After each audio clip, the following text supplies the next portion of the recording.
Hello, everybody, and welcome to Bottom Line with Roni Byron. It is a new year, so Happy New Year. This is the first show in 2022, and we are happy to see you. We have a lot of news to get to you, and we're going to start with the Jackson County School Board's new redistricting map. And Happy New Year, everyone. And for national news, we're going to talk about how the White House highlights efforts to cover winter heating bills. And then we'll switch to sports and talk about the upcoming college football national championship game with the Alabama Crimson Tide against the Georgia Bulldogs. And for entertainment, the first Black actor to win Best Actor Academy Award dies at 94, Sidney Poitier. And then we'll switch to our relationship tea segment. We'll talk about new resolutions or not. Do you have one or do you not have one? So, Byron, let's get to it. Let's go ahead and start with the Jackson County School Board redistricting map. They have a new one. They met this past week and came up with a map that is different from the county commissioners. I'll let our president, Linda Franklin of the Jackson County NAACP, explain what happened. The Jackson County School Board held its special meeting on Wednesday, January the 5th at 3 p.m., where there were two maps presented for consideration. Map 1 was drawn up by Tony Pumphrey. Map 2 was drawn up by Matt Fuqua. Map 1 was voted down by the board. Map 2 was accepted and voted in by 4-1. We all came away with an agreement that this map would be acceptable for all the above. So, Byron, as she stated, there were a couple of maps presented, and they all agreed on one. And I did reach out to Nicholas Warren also, who is the attorney from the ACLU, who has helped the Jackson County School Board as well as the county commissioners. And this is what he had to say the difference was between the two. The map that the school board adopted this week and the map that the county commission passed last month share large overlap and similarities, but there are several key differences, which I'll highlight. Focusing on District 1, in the map that the school board adopted, in the Graceville area, it continues to be divided between Districts 1 and 2, with the north half of Graceville north of Route 2 remaining in District 1, and the south half of Graceville in District 2. There is an area of Graceville south of Route 2 that's currently in District 1 that's mostly moved into District 2 in the school board map. The area of Graceville in the county commission map, in contrast, moves all of the Graceville area over to Browntown Road into District 2. Elsewhere, looking around District 1 in the school board map, the areas around Ellis Church and Ellis and Sills, in between Campbellton and Malone, are in the school board's map in District 5, whereas those areas are in District 1 in the county commission map all the way over to Friendship Church Road, almost to Malone. Elsewhere around Cottondale, the county commission map continues to use US 90 over to the Cottondale city limits as the boundary between 1 and 2, with the city of Cottondale in District 2 and the area just outside over toward Mariana in District 1. But in the map adopted by the school board, the boundary skirts a little bit further outside of the Cottondale city limits, so that the fringe a little bit beyond Cottondale is moved into District 2. Elsewhere, there are parts of Mariana that are most of looking at Mariana, generally in both maps for County Commission and School Board, everything in between the Dothan Cutoff and 90 to the north and South Street to the south, all the way over to McPherson Street, is moved into District 1 in both maps. But in the school board map, there are some blocks along Pearl Street and South Street, that area, that are remaining in District 3. Additionally, in the county commission map, there's a larger portion of Mariana over to Green Street and south of South Street, almost down to Woodbury Road, that are moved into District 1. So, Byron, as you heard, there is quite a difference between the Jackson County School Board's map as well as the county commissioner's map. Your thoughts?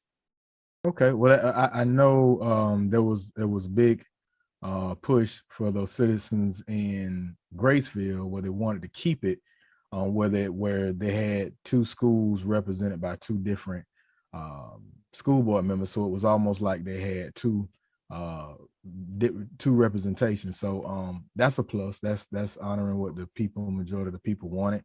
I have to look at and look at that map a little further to see if they stuck with the lines the way the county has regarding District 5, because for a lot of us in the Two Egg area, that would put us in District 1 now. But yeah, I think the hiccup between the county and the school board was, basically the school board is trying to meet their lines are more based upon schools and school representation, where the counties their focus is a little different. So it's good to see that they're not going too far away, because we don't want voters to be confused when it come election time. And I'm happy that they're going further with it, because election season is coming up. Qualifying dates, for those that aren't aware of what that means, for those that may want to run for offices, they have to sign up and apply by a certain date. And for a lot of people that's still in limbo without knowing where district lines will be, it'll happen hopefully sooner than that qualifying date. Do we know, Roni, when it will go before the courts? Do we know any time? Well, I'm not sure about what's happening with the county commissioners, but with the school board, they're going to meet again. It's been approved, but they have to do resolutions. I'm pretty sure the county commissioners also have to do resolutions before it goes before the courts. And so we'll keep an eye out on it. But the map is there, Byron. We'll make sure we place the map on our Facebook page, and I'll have to take a look at it a little closer as well as you. But you can see how the old lines are in blue, and then of course you can see how it overlaps with the new one and see the difference just by kind of glancing at it. But we'll post that. We'll post the entirety of the interview with Nicholas Warren, who's the attorney from the ACLU, who's helped both, as I mentioned before, the Jackson County School Board as well as the county commissioners. So, yeah. But good thing that the school board did come to some type of agreement on a map, because, like you said, like President Franklin said, there were two maps presented, and they chose one. Good to go. Yeah. All right. So let's move on to our next. I want to talk a little bit about the Mariana City Commission. I'll just mention that, they were up for redrawing their lines as well, but they voted 5-0 to keep the lines as is. So there will be no change in the city of Mariana regarding the districting lines. So everything stays the same. And I do want to mention, I'm going to jump back to the school board. When they took the vote was 4-1. The school board member Humphrey is the one that voted against choosing the map that they chose. So okay. I think he presented. I think he had a map. He had a map, yes. So he had a map, and then the other map was drawn up by their attorney, Matt Fuquay. So they went with the map that Matt Fuquay presented. So as I said before, Mariana City Commission will not be changing anything, and they will, revisit, I guess, in the next 10 years. And then I want to go ahead and move on to COVID numbers. We are, looking at an upswing in numbers, largely due to probably the holidays, Byron, gathering. And Jackson County right now is looking at about 300 and I think it's 376 active cases that the health department is monitoring. That's 376 active cases. They currently, as of today, Saturday, the 8th of January, have 2 in the hospital at Jackson Hospital, none of which are on vents. So that is good, Byron. So, you know, you and I have talked about this. We kind of expected this, Byron, that there will be an increase in numbers. And I do want to mention that we do have numbers for, you know, vaccination status for Jackson County, Byron. You know, if you're 5 and over, you're eligible to get, you know, the vaccination. So for that stat, 5 and over, 1 dose, the percentage of people in Jackson County is 52.1% have at least 1 dose. 43.7% have both doses, and then 29.7% have the booster. So that's what we're looking at as far as the numbers. And then I'll mention Washington County, 1 dose, 40.3%, with 1 dose, 2 doses, 33%, and then the booster, 28.2%. And then Calhoun County, 1 dose, 41.4%, 2 doses, 35%, and then the booster, 27.9%, Byron. So that's where we are with that. I was hoping we could have got a little bit higher, but we're not. Yeah. Yeah, that and I'm due to get my booster later on this month. So hopefully you know things will pick up. But yeah, this is get vaccinated and try to the best we can, you know. That's all we can do. That's all we can do. Yeah. I do want to bring to you that the local and state news is brought to you by Brightway Insurance. Brightway Insurance is located at 2867 Caledonia Street in Mariana. You can get property insurance, life insurance, auto insurance, any insurance needs you may have. Give TD and his staff a call at 850-633-3460. That's 850-633-3460. And that is Brightway Insurance. And I'm going to mention the legislative delegation meeting that took place this past week as well. What that is where you have your state representative, which is Brad Drake, and your senator, George Gaynor. They make rounds to each county and they hear the legislative requests from their constituents. And so he was here, or both of them were here this past week on Tuesday, and they heard what was needed. And I'll just kind of, you know, give you some of the things that were asked for. Most notably, our school board asked for $4 million, Byron, to renovate the old Mariana High School. They want to make it kind of like they want to make it like a district office where everything is kind of centrally located there. So they want to renovate the old high school. So they asked for $4 million. They also asked for $1 million to help renovate Riverside Elementary School, because I don't know if you know this, but Hope School is planning to move there at the old Riverside Elementary School. Byron, what do you think about that? Yeah. So that's what's happening there. And then they also asked for $5 million.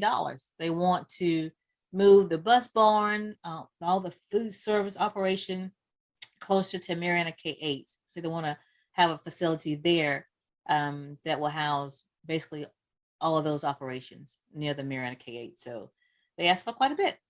What do you think? Yeah, and then Chipola asked for money as well for Yep. Chipola asked for money for the HVAC system. They asked for $8 million for their HVAC system. Of course, the county asked for money, $1.1 million for 2 fire trucks they want to replace. And you know, so this is what you do. This is what happens. You know, Sneed's asked for money, but you know, this is where all the asks are made. So to break it down Barney style for people, old devil dogs like myself, anything that you're wanting, these representatives, this is the time and the place to go and present your case, and they'll present it to on the legislative committee. You know, you remember those old schoolhouse rock days where they show you how a bill is made. Pretty much in that same fashion, they address it, bring it up to the various committees. If it passes to go before, to make it as a bill, and it goes through the process, have to make it through the House, has to make it through the Senate, goes through the governor's desk, and if it gets signed and okayed, then a lot of these things go through. Same thing with but the ask. Yeah. But a lot of things, just being in the room a lot of times is the main focus. And I saw another one. I think I forgot the young lady's name, but I think she was asking for like 400K plus for the autism center that's supposed to be at the Endeavor property. Well, yeah, they were asking for money for the to help with that Next Step Academy, which will house the autism students. And that seems like the only thing that kind of got a reaction, a more positive reaction. But I'm not to say that any of these other things may not come about, but hey, the key to it is you ask, you be there and you ask, and that's how it gets made. Any other time, it's hard to get up with these representatives, because once they get in the session, they're locked in, and most of them are part of 3 or 4 committees, so they're you won't be able to get in contact with them pretty much until April-May time frame. So and they go on legislation. They go in legislation on January the 11th. And Byron, we're going to have Senator George Gaynor on our show probably towards the end of the month. He's agreed to do it, and and we'll be able to ask him, exactly run us through how this all happens. But I do know it's not just going before them when they come to your county. You also submit paperwork outlining your projects. You have to give the amount, you have to give the details of what it entails, and then you submit your paperwork, the form, to the Senate as well as to the House. So it's not just going before them, but it is good if you're present. When they come to your county, you put a face with your paper. And so that's what this is all about. And you say, hey, we're submitting this form. These are the projects that we have, and we would like for you to take a look at them, and hopefully, float money our way to get these projects funded. Yeah.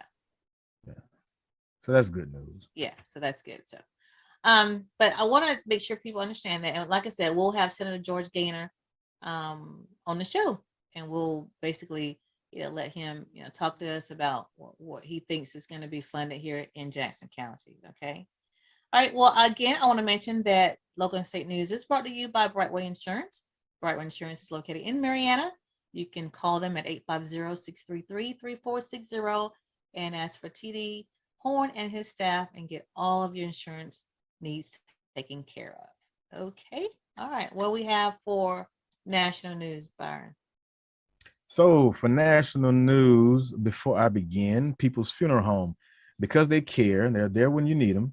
Long Granbury Funeral Services Incorporated, doing business as People's Funeral Home, Mariana and Battle Mortuary, Panama City, offers services that is within the reach of all. Their caring staff is available 24/7, and when the need arises, their services are designed to commemorate the life being remembered at a price suitable for all. So please give Cephas and Gwen a call at 850-482-2233, or simply stop by for more information. That's People's Funeral Home. So my first story is I'm going to talk about how the White House highlights efforts to cover winter heating bills.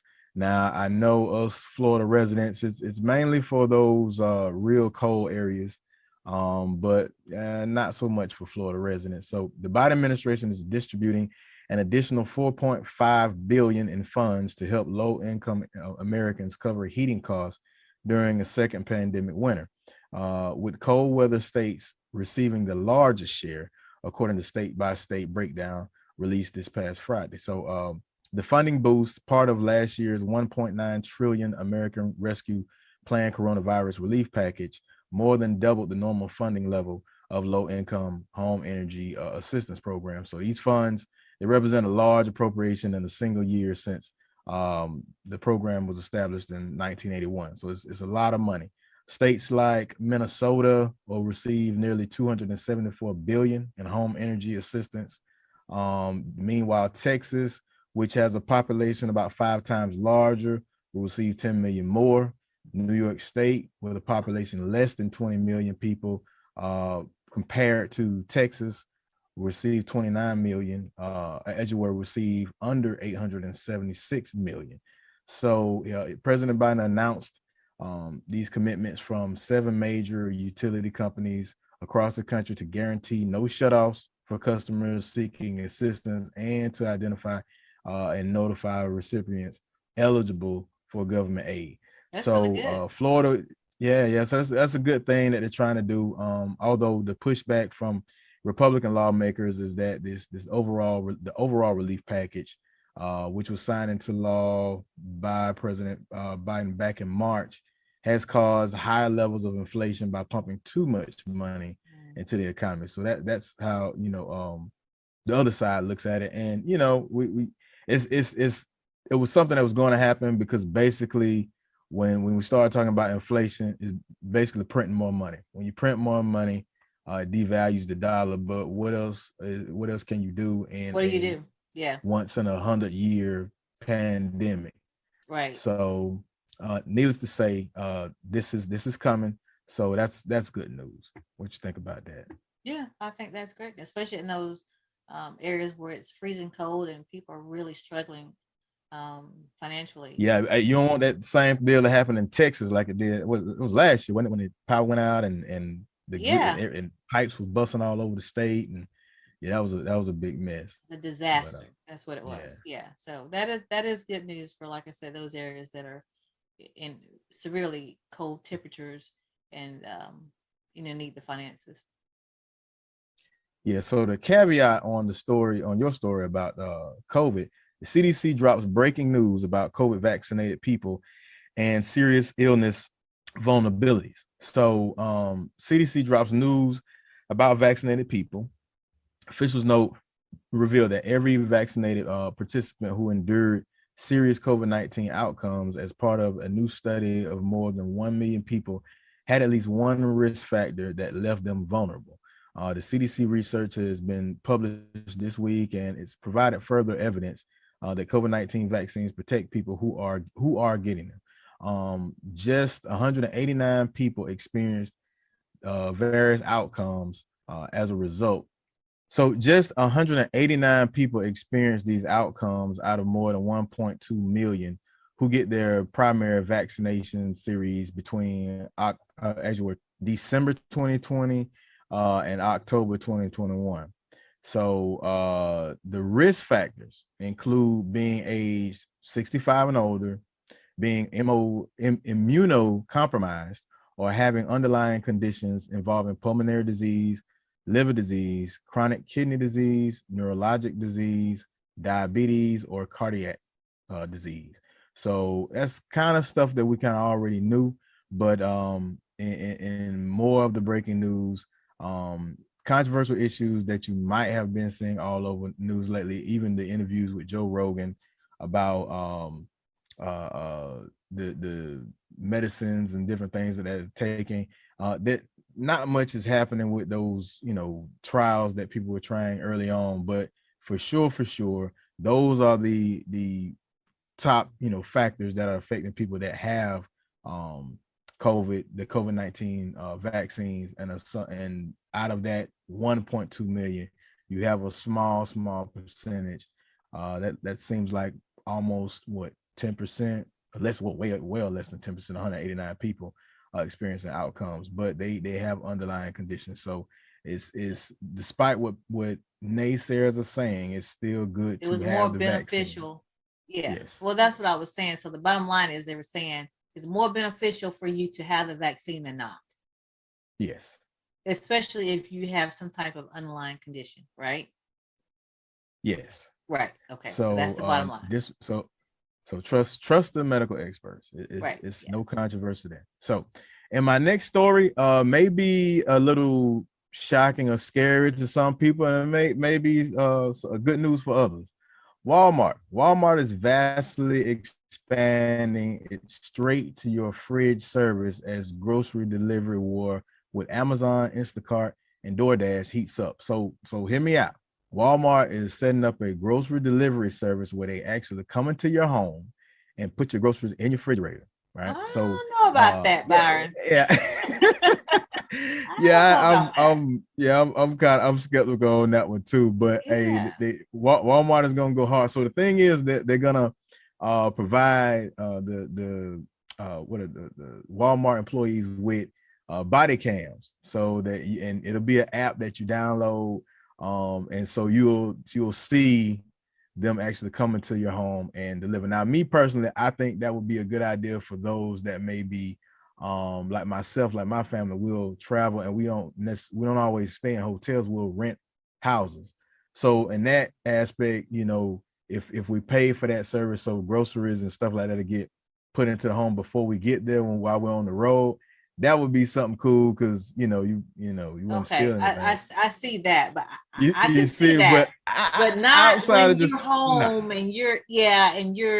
I mean, just leave it at the door. I mean, I'm cool with that. Just leave the grocery at the door. You don't necessarily have to. But on the flip side, for those, individuals with health issues now and elderly people, that will be beneficial for them. Yeah, I can see that. So- But you still have to have Walmart got to have some type of liability, because you can't. I'm sure they you can't hire anybody to do that. Yeah, they're leaving themselves wide open for vicarious liability all day.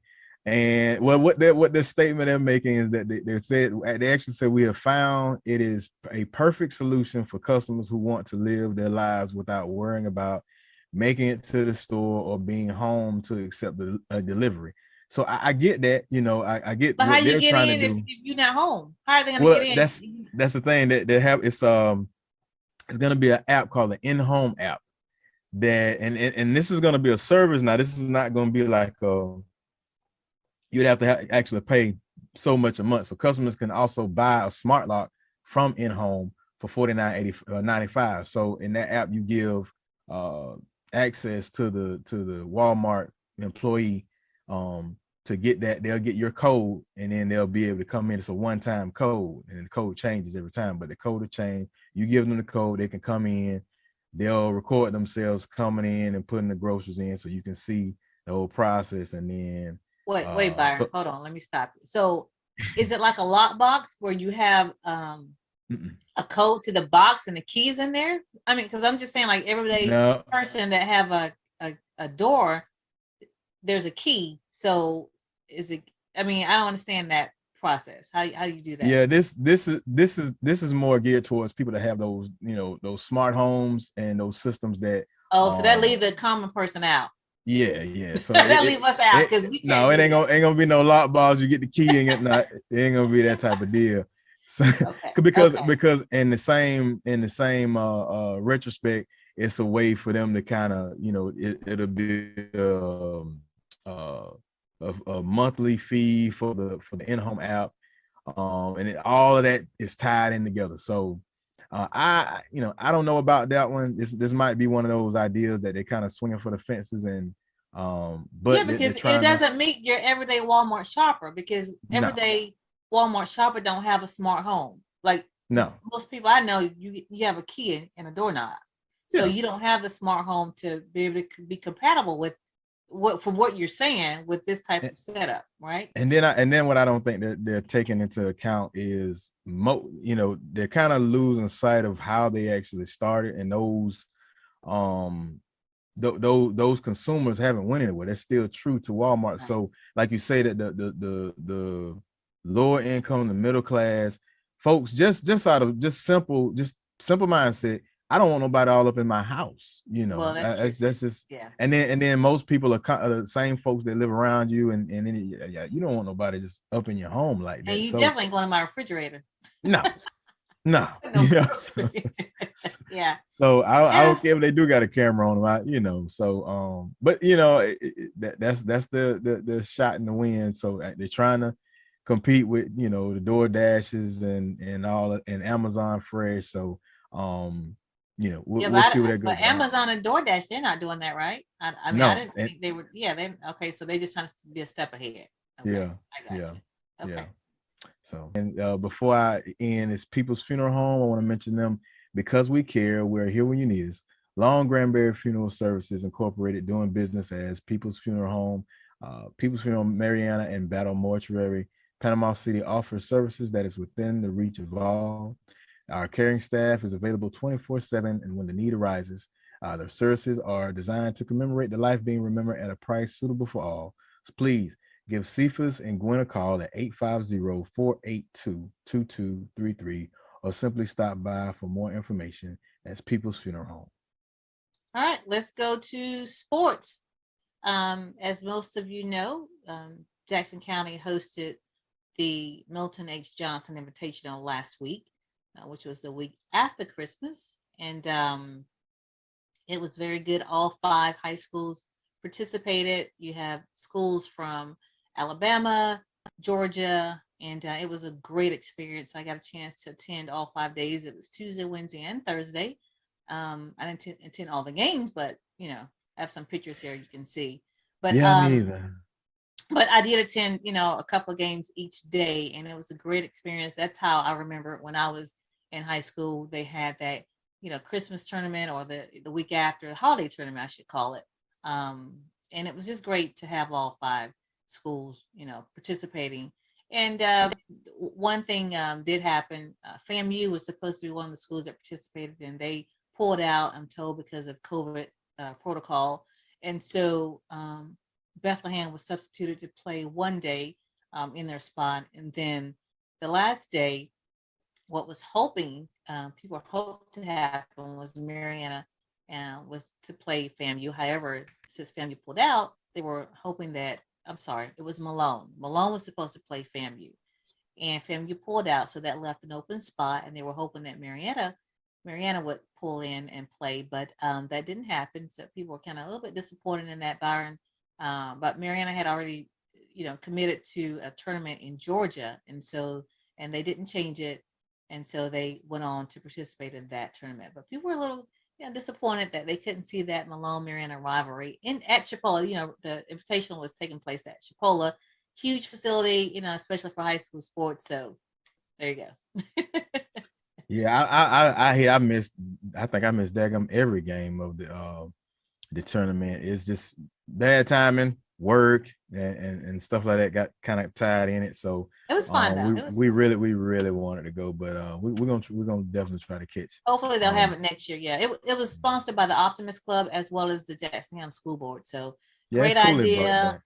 It was awesome. Kudos to both organizations for having it, and I think Mariana High School was the host school as well. So kudos to everybody that was involved. Great idea. I hope they keep it going. Now, it was held at Chipola. I'm gonna go on this Chipola trip. So Chipola is here in our backyard, but do you know Chipola really recruits from our high schools? Byron, I have 2 names that Chipola recruited, and that is Cruz Pinker, and I'm told that was in 2010, and then Antoine Johnson, which is your cousin, right? Yep, that's my Antoine cousin. Johnson. And so what year was that? Do you know? Ooh, no, don't put me on the spot. I'd have to look. He's out of Malone. That's been a while, because he's out of Malone. So High School. that's the thing. It seems like, and I don't want to seem like a negative Nancy, but when it comes to Chipola, it's kind of, even though they're located in Mariana, Jackson County, they kind of they kind of stood on their own a little bit, because it's far few in between where local real high talented local athletes don't get picked at Chipola. But is that right? I mean, I shouldn't say it's right or wrong, but is that good? I don't think that's good, and I don't think that's good. As well as a lot of our schools, like for instance, Mariana Malone, very big game. It's always a big turnout.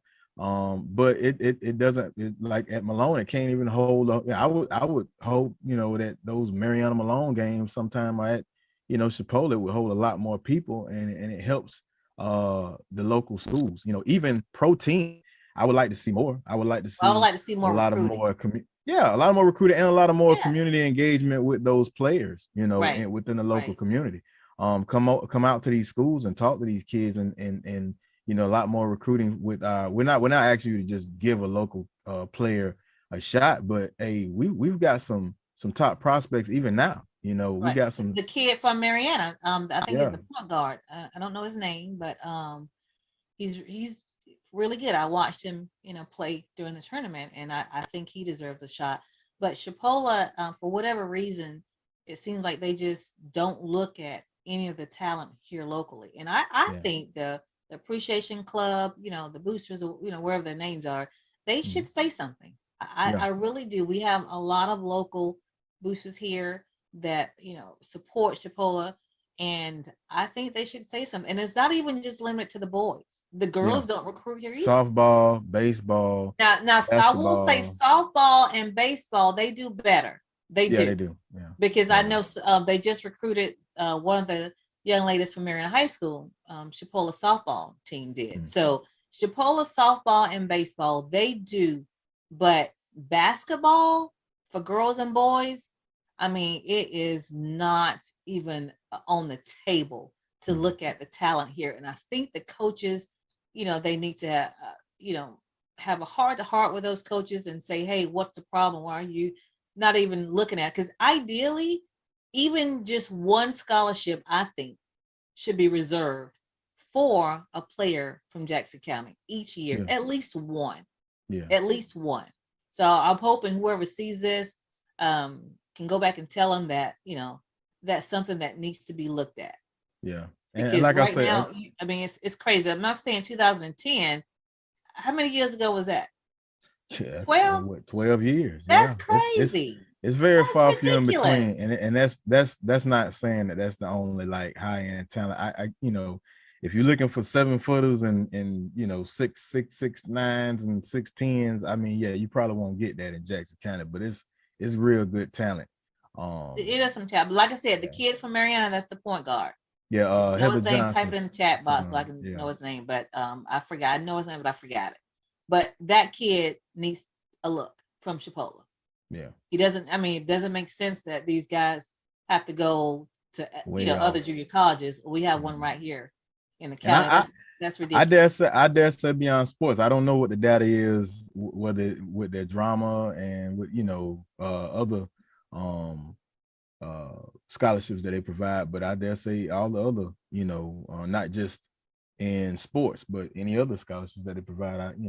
I dare say those too. All right, I need to move on because the clock is ticking. So we'll stay in the college ramble. I want to hit on FAMU Marquise Bell. He's been invited to the NFL Columbine. We talked about him earlier, last year, I should say. And so the Columbine is March the 1st to the 7th, and he has been invited. So kudos for Marquise Bell, which is a FAMU football player.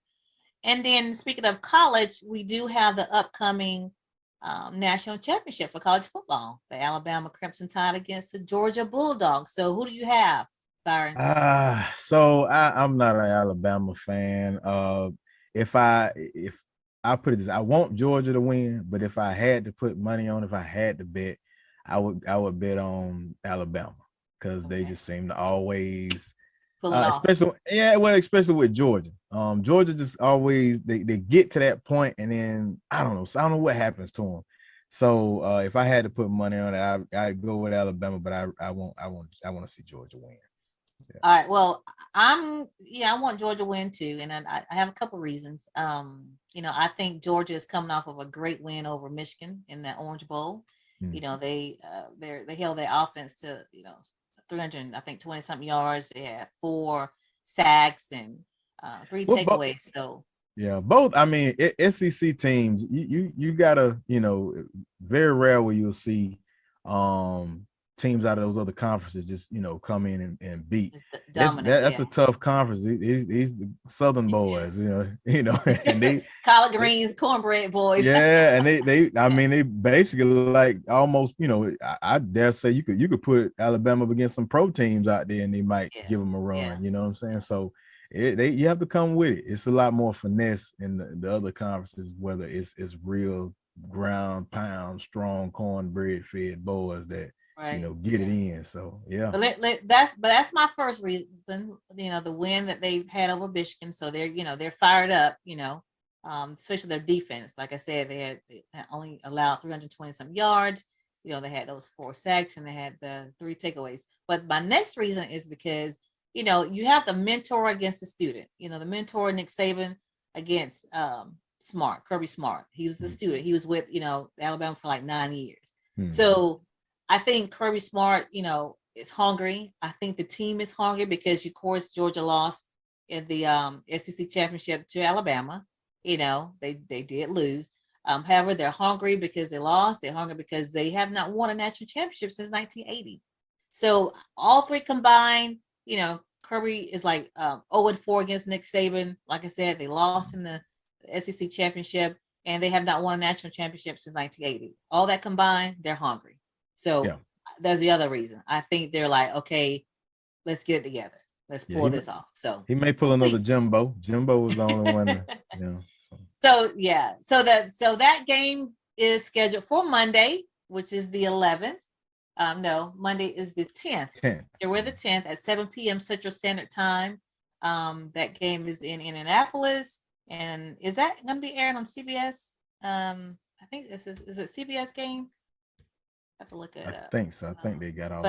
But be sure, it's a big deal. College football national championship is a big deal. So again, you have the Alabama Crimson Tide against the Georgia Bulldogs. I'm taking Georgia, the underdog, and Byron is taking them too. Although I think he's taking them more so because he just don't want Alabama to win.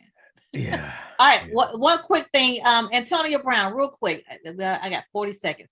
Antonio Brown, the bit, walk off the field, took my shirt off. He's mad, upset. People took different sides, saying he should not have done what he did. Antonio Brown is from the Tampa Bay. The story is his coach told him to get the F out of here, and Antonio did just that with a lot of pomp and circumstance, Byron. That's what happened. You have to know your kids. Yeah, what I'm gonna say is, I've had a history where I blew up and go off on people, and my rebuttal will always be, well, I bet you they won't do that again. But at the same time, you gotta have some discipline about things. And Antonio Brown, he's person that's made the money, had the success he's had.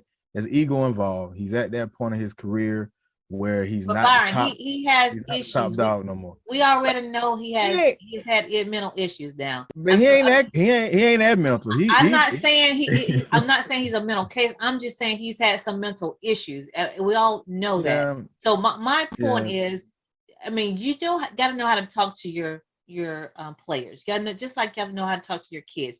You don't talk to all of them the same. I think Nick Saban is the one that said, he's fair to everybody, but everybody's not equal. And that translates to he has to know how to treat each player. Basically, you reach them where they are. So you can tell another player, get the explicit out of here, you're done. And they just know you go sit in the locker room. But you can't say you're done, get the explicit out of here to Antonio Brown and think he's going to go to the locker room. No, he's leaving the field. He's leaving the game because you told him to leave. Well, yeah, so I don't understand why people don't get that part. I get that, but he's a grown man. We're not talking about us. I understand that, Byron. I get he's grown, but you still know where this guy is. You still know where he is mentally. Nobody has done in sports history. Well, see, that was another one. They might have done that to provoke him, to get him to act out in a way that's, right. And he got to be smarter than that. But Byron, why would you even your team? At this point, I think they were losing. Antonio Brown is one of your top players. Why would you put yourself in that situation to even, if you're saying provoke him or antagonize him or whatever the case may be? Why would you do that? I don't know. I'm trying to give him the benefit of the doubt. Nobody has come out and said anything. Well, now Tom Brady, he didn't come out saying anything negative, but at the same time, when I look at it, he wanted him on the team. Nobody didn't want. He wanted him on the team. Right. He vouched for him, and then he turned around. So I don't know, and we don't really know the full story. I don't know if he was ticked off because he wasn't getting touches, and then he throw out by the ankle, because if his ankle was hurting like that, I wouldn't have been out playing in the first place. I wouldn't be, so I wouldn't have suited up, but he skipped across mighty fine across that field with a bad ankle. Yeah, but skipping and taking hits are two different things. You can skip and jump down, but taking hits, that's a different thing. And cutting and pivoting, that's two different things. Yeah, and knowing that in playing football, I know, when everybody plays injured, but when you start not getting, when things ain't going your way, then you start thinking about that injury. man, I ain't really my leg hurting right now, But when it's time for you to get them catches, get them plays, or you see it might be a game where you see the guy that's covering you, you might have a big game. Oh, you'll get out there. You'll bite the bullet on that paint. So I just think that was a bad move for him, because now he's put himself in a position where he might not get picked up from any team. He might prolong his him getting Hall of Fame. All these issues come into play. And if he got common sense to do one thing, and he like I said, he ain't just completely off the wall. Antonio Brown, I think, he definitely need to get some therapy and get some mental health assistance. But I think it's one of the moments where I agree. I think he went too far, and I now agree. but I'm just saying, as a player, as a coach, you got to know your players. You got to know you can't say everything to everybody the same way. That's all I'm saying. That's all I'm saying. All right. I got you. All right. Now let's move on. All right. We're going to move on to our entertainment segment. What you got? So for entertainment, got some bad news. Sidney Poitier, the first Black actor to win the Best Actor Academy Award, dies at 94. Bahamian officials have reported Sidney Poitier, who broke through racial barriers as the first Black winner of the Best Actor Oscar for his role in Lilies of the Field and inspired a generation during the Civil Rights Movement, has died at the age of 94. And it's sad to see him go, but he has a long list of accomplishments and awards. I remember watching the In the Heat of the Night when he this one of his famous lines is, "They called me Mr. Tibbs," and a lot of other movies that he's known for. They called me Mr. Tibbs in 1970. In the Heat of the Night movies, and then they did The Organization in 71, and then the series came out. So a lot of us, yep. A lot of people know I know a lot of us grew up watching that In the Heat of the Night. Our mothers turning them on, and we catching it every evening. So that was stemmed off of Sidney Poitier's character, and Raisins of the Sun, the Broadway play, Raisin in the Sun. He did those. So Uptown, Saturday Night, he produced those along with Stir Crazy, the movie with Richard Pryor and Gene Wilder. He had those movies that he did with Bill Cosby as well. So yeah, he has a long getting awards, everything from the the Presidential Medal of Freedom. He's gotten so much, and people like Denzel Washington, all the way to every famous Black actor after him has paid homage and just thanked him for the role that he's paved for them. So first Black male actor to win Best Actor, Award. Best Actor is one of those hard ones, the very first Black actor to win. That's huge. He was very dedicated in not taking the particular roles of that were given back in those times. He wanted to make sure that he had a role. It wasn't a shoe shine boy or a train conductor or a maid. He wanted those roles that really meant something and changed a real role. Yeah, the image of the Black male. So but I loved. He was married, I think 3 times or no, twice, but he and Diane Carroll dated, and I love to see them together. That was a cool couple. Yeah, he ended up. I think it said like six kids. 6 daughters. 6 kids. Yeah, but he was like I said, this was his second marriage, his current wife. But he and Diane Carroll dated for almost like 9 or 10 years. So great. 6 daughters. 6 daughters. Mm-hmm. Yeah. I just he's gonna be remembered in the Hollywood for forever, because he paved the way for so many Black actors and actresses. So I think he did. Sidney Poitier, rest in peace. Rest in peace. So, and my next story, I really like to talk much about the whole Kardashian family, but Kim Kardashian is just come back from the Bahamas with her on a trip with the Saturday Night Live famous actor, what is his name? Pete Davidson. So these images showing them just getting back from their trip, wrapping up their brief and first vacation as a couple together. So despite what Kanye says, they got they're a couple. The pair touched down in LA Wednesday after a quick pit stop in Miami. And on a private jet helping, you can see Pete helping Kim into a waiting Mercedes-Benz. Interestingly, Pete didn't head home back to NYC after the vacation. He headed west with Kim instead. So she's moved on. Yeah, she's moved on, moved and on. also Kanye looks like he's moved on. So what's more, other than the bikini selfie that she posted in the Bahamas with him, Kanye's been with actress Julia Fox, first in Miami last weekend. So followed by a Tuesday night stop in New York City for a Broadway show.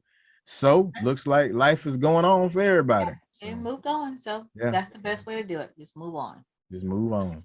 Move on. Yeah. So in my last story, legendary, I don't know how many people in the hip hop community or know, but legendary DJ K Slay is now on life support. I don't know him. The rap world is throwing its support behind. Oh, you got. I guarantee if I play something, you'll recognize him. Because he was big in like early 90s, early 2000s. He was hosting, I want to say it was Hot 97 for a while. But he had a big run early 2000s with a couple of mixtapes that he did. I guarantee you'll know him. But the rap world is rallying behind him. Music producer and manager Wack 100 informed his 350K followers on Instagram that K Slay has been hospitalized for the past 2 weeks after contracting the novel coronavirus. Oh, it's from COVID. Okay. Yeah. So they conveyed that Slay's condition has deteriorated steadily and has been placed on a ventilator and is asking for prayers. So everybody from LL Cool J to Jay-Z, everybody is sending their support. He actually got his start as a graffiti artist, and then later ended up doing some time for drug possession and selling drugs, and then came back as a DJ, and then ended up being one of the most prolific DJs in the game in the early 90s. So everybody from the likes of 50 Cent, Eminem, Kid Capri, Foxy Brown, everybody. So yeah, LL Cool J sent positive vibes through Twitter, send strength to DJ K Slay, love you, bro. James Todd Smith. So yeah. So that's was prayers to DJ K Slay, and hopefully he pulls out of that. So but that's it for entertainment. All right, we'll move on real quick with our next segment, which is our relationship tea segment. And today we're going to talk about New Year's resolutions. So some people do it, some people don't. I don't. Do you, Byron? I've gotten where I don't get too caught up in I guess we could say the fitness thing, because everybody does that. I'm gonna work out more. Yeah. So but me and my wife, we did say, hey, as far as lifestyle changes, we're trying to change from the traditional buying gifts, and spending more time traveling and making memories with our family. So that's our big one. We're like, man, we're gonna try to make more memories and not get so caught up in material things, because as parents, we want for our kids what we didn't have, but at the same time, we'll find ourselves kind of spoiling them, and then you wonder why they're so bad with money, or just think everything just ungrateful. Yeah, and then a lot of times with kids, after a couple hours after they got it, they don't even care about it anymore. Yeah, it's over in the corner. Yeah, and you find yourself making piles of boxes to go to Goodwill or trying to give it to somebody else, and it's so yeah, that's our biggest thing. So you guys didn't make New Year's resolutions; you just kind of made a lifestyle change. Yeah. Lifestyle change. That's good. Yeah. My family, we just we didn't make New Year's resolutions, but we just kind of told things that we would like to accomplish in the upcoming year, and or changes we would like to make, within ourselves, and we just just shared those among amongst each other. And so it wasn't New Year's resolutions, just kind of like, what can we do better to be better as individuals, and collectively, you know, what can we do better as a family?